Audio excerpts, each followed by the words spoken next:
Let's just get started, okay? Why, hello. Welcome to my floor.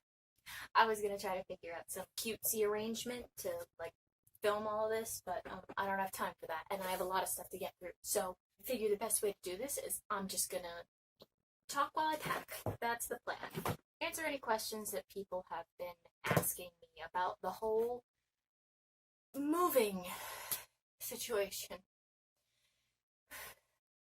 So I'm just gonna get started on that. Okay, how's this bag work? Oh, there's zippers. Oh, that's a flap. Okay. Sorry, trying to figure out how luggage works. Thing. Always have at least one full set of spare clothes so that if something happens and you're stranded, you're okay. So, moving to Sweden. I guess I should start at the beginning. I applied to grad school last January, before this whole thing started. Other top tip, always have a spare bag with you. See, dropping all kinds of travel wisdom. This is my travel bag. I've got sunscreen, hand sanitizer, and power bars. And other than a full spare set of clothes, I am bringing my lab coat, one little black dress, and my lab goggles. Okay, so we've got that. Can you tell I've done this a few times before? These are the clothes that I pulled out that I want to wear on the way over there. I know that these are clothes I want to take with me, but that way I don't have to pack them. Does that make sense? Always put whatever electronics you want to keep safe in the bag that you're taking with you, because you don't know what's going to happen to your check bag. You just don't. Okay. But so anyways, grad school. So I applied in January, and I did it wrong. So I assumed that I wasn't getting in because I did it wrong. I figured I was at the bottom of the list anyway, so it wasn't that much of a concern, but still it was sort of a bummer. The program that I applied for was experimental and medical bioscience, which in the US would just be listed as biomedical research. One thing that a lot of people ask me is, will my degree over there work over here? And I think there's a lot of misconception about how higher education works in the international community. Teaching or medicine, where you have to have a state certification or license or something like that, then you need to check to see if your program will transfer. It's only the certifications that are regional, and sometimes they have specific requirements. But generally speaking, as far as higher education goes, when you're talking about getting a degree in a subject matter from another country, it's going to transfer just fine. There's no person saying, yes, you're fit to be a researcher in this, or no, you're not fit to be a researcher in this. It's up to whoever's doing hiring. Whoever's doing the hiring might be in the US. They might also be in Austria. You go where the jobs are, you go where the grants are, you go where the research is. So, yes, my degree will transfer to the US. I'm trying to get everything organized. So this is all wires, which I obviously need. And then we've got clothes still. Where's my thing? Okay. So the other thing that people like to ask me is how long it's going to be. And the answer to that is, I don't really know. Which is wrong, because I do know, but I don't. This isn't making any sense. Okay. I need to find a chip. I need to make sure that I bring the chip. Thought I already had the chip. I don't know why I don't have the chip. Where the hell is the chip? The program itself runs for 2 years, which is pretty manageable and not a big deal, but I don't know what's going to happen immediately after that. The reality is that I could end up working in a research position or a junior research position or something else for some amount of time after that, depending on what my options are. Ideally, I would love to be able to come back to Florida, but that may not be an option right off the bat, because There are two labs near me. I'm next to both the Max Planck Institute and the Scripps Institute, which are both about a half an hour from here, so not far at all. And both of them do research into the sort of things that I would be interested in researching, but depends on where I manage to get the job. So that will be sort of the defining factor. Ugh. Dad, it's fine. I found the chip. No. Hold still. Hold still. Okay. Okay. Okay. Oh, you better close. Mother Hubbard. Okay. Am I concerned about the fact that it's so hard to close? No. And I'm not concerned because, again, I will be wearing what's in here right now. So, like, one of the things that I really, that I really, really, really want to bring with me, my kickboxing stuff obviously won't fit in there right now. But when I take out the big puffy coat and the clothes that I'm going to be wearing the day that I'm traveling, they will fit. Now, what's in here? That's my camera. That needs to go in there. I'm trying to get everything organized now. Did I just turn this on? Yes. Yes, I just turned it on. I'm going to turn it off now. Trying to get everything packed so that I have a little bit less to worry about. Okay, so here's one advantage to moving from Florida to Sweden, despite the pandemic. It's like 95 degrees where I live right now, okay? By the time I get there, it's going to be in the 70s, which for this Floridian means long pants, long sleeves, maybe a jacket. So the things that I'm packing are all long pants, long sleeves, jacket. They are things that I can pack away because I don't need them. So now on to the next bag. Oh, God. Okay. It's fine. We got this. So, while I am in Sweden, I will actually be living at my dad's house. And I'm very lucky that I'm able to do that. And I know that not everyone's in that position, so that means that I don't have to search for housing when I get there. Will I be living at my dad's house the whole time? I don't know. He only lives about a half hour from campus, so it's not that far. But at the same time, I don't know how things are going to change over the next 2 years, so it's entirely possible that for the spring semester or for the following term, I might end up in student housing on campus because of the commute or because I need more hours at the lab. I think it's hilarious how many shoes I'm bringing, considering the fact that I wear the same pair of sneakers day in and day out, and I've packed 3 pairs of shoes, not counting the sneakers that I'm going to wear on the way over. I don't know what to make of that. Most of the rest of this is clothes. I've also stuffed some shirts inside the boots. Nestle that on top. Top tip, when you have oddly shaped items, put fabric underneath, and then your oddly shaped items, and then fabric on top, because you can tessellate more together that way. Ladies, does not matter when your cycle is. Does not matter one bit. If you are going to be traveling, bring backup with you, okay? Oh, yes, I'm also bringing this.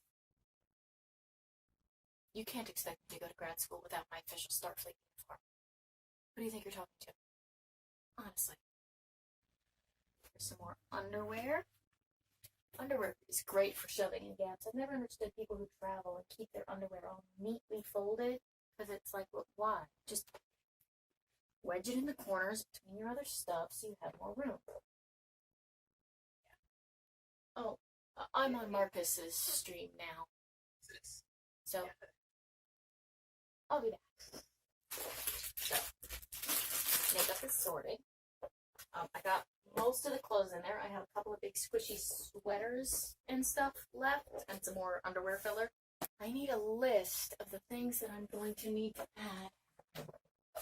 add to bag. The other thing that I'm bringing with me that's a little weird is flashcards.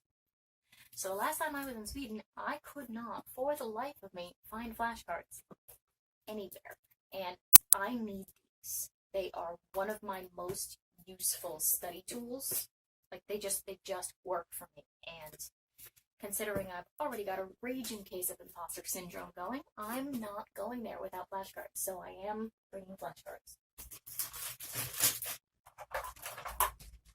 I'm moving halfway around the world, and my suitcase is going to be mostly pencils. This is how you know I'm a nerd. So whenever you travel international, you need to check your ticket information, because most of the time you need to pay extra for a checked bag, one carry-on, and one purse. Now, you can also count a laptop bag, because otherwise they're going to be gender discriminatory. So I also have a backpack that I use. Okay, I think we're going to manage this. So you see, like, the top 4 inches of this suitcase is just cold weather clothes. Okay.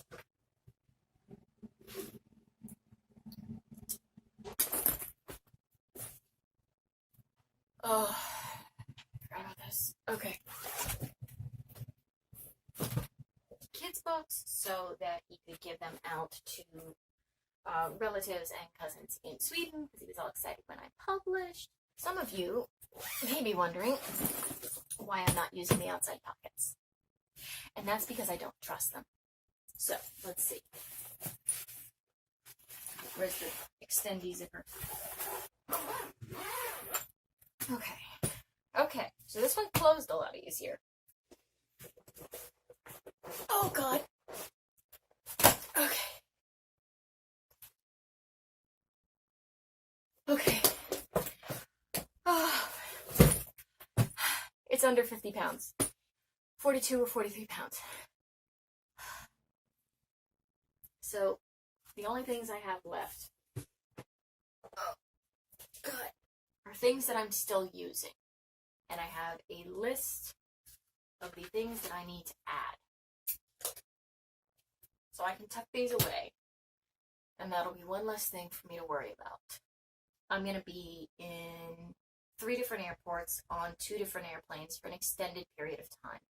I will be wearing a mask the entire time, but that's not 100% foolproof. If it were, we would not have emergency workers who are being diagnosed positive. When I get to Sweden, I will be voluntarily quarantining for 2 weeks, which is why I bought the ticket I did. I wanted to have that time so that I wouldn't be posing a risk to my fellow students. This will be what I wear during the flights. I'm going to have the medical grade one underneath the fabric one, so I still have a double layer of protection. And then I'll have the N95 for when I'm in the airport, because that's when I'm going to have the most exposure to crowds.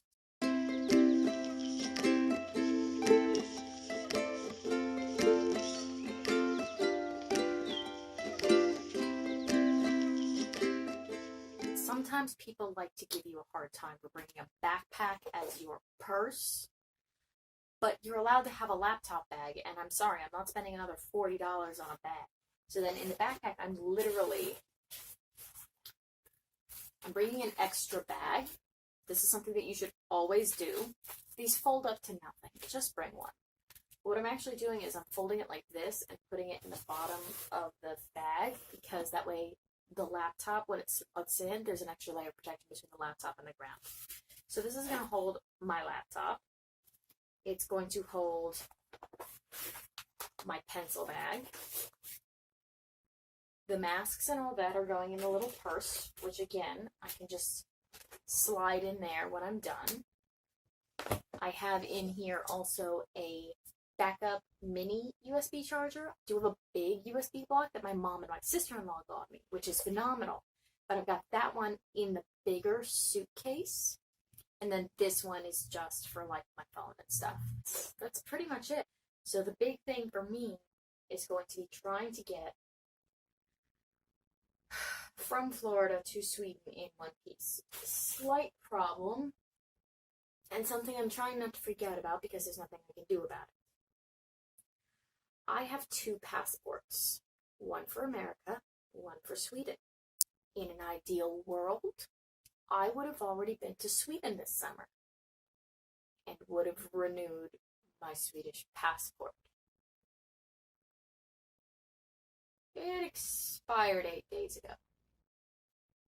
Europe is going in and out of lockdown as far as non-EU countries, and Sweden is a partial EU country, but more than that, I'll have to go through. The flight I'm taking is actually going through Lisbon, which is less than ideal because Portugal's still an absolute mess, but it was the only flight I could find. I'm trying to get there, but I'm trying to get there on an American passport. But I have the Swedish one. I can show them the Swedish one and be like, look, everything's shut down. Couldn't get over in time to renew it, but here's my Swedish passport. But again, if they can't run it, I don't know if that doesn't help. So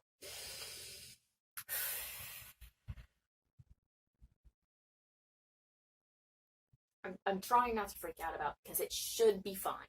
It should be fine. I'm just freaking out.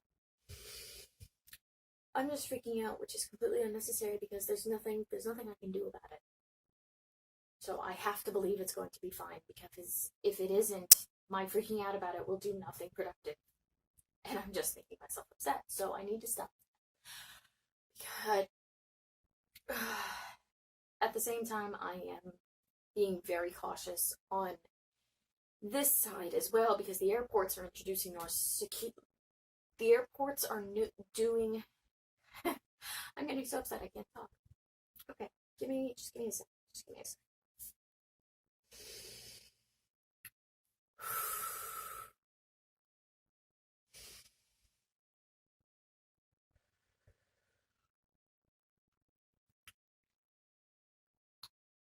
And even with the masks, there's only so much protection because people are stupid and they wear the masks under their nose, and it's like, do you understand the point of the mask? So if I get this, or if I get something else, and I get to the airport and I have a temperature, I will not be allowed on my flight. And there's nothing I can do about that. And I don't know if I can get a new flight in time. So I'm just trying to remain calm and be positive and prepare for whatever eventualities that I can. It's a lot that I can't do anything about.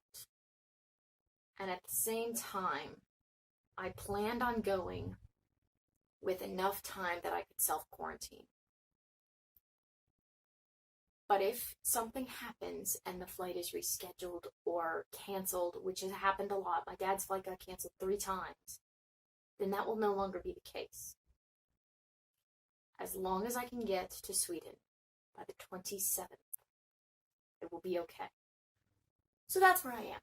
I'm planning to move halfway across the world with a backpack with almost nothing in it, 1 carry-on and a checked bag, and I'll be on for probably 2 years. Now you know more about what's happening, what I'm taking with me, where I'm going, and how that all is supposed to work. And hopefully, work it does. Hopefully, everything goes nice and smooth, and there are no problems, and the next time you see my beautiful smiling face, I'll be in Sweden. Did I tell you I'm selling a planner? I'm selling a planner. It's called the Lazy Bujo. I made it for myself, but then I realized I have no money, so now I'm selling it. That's where we're at.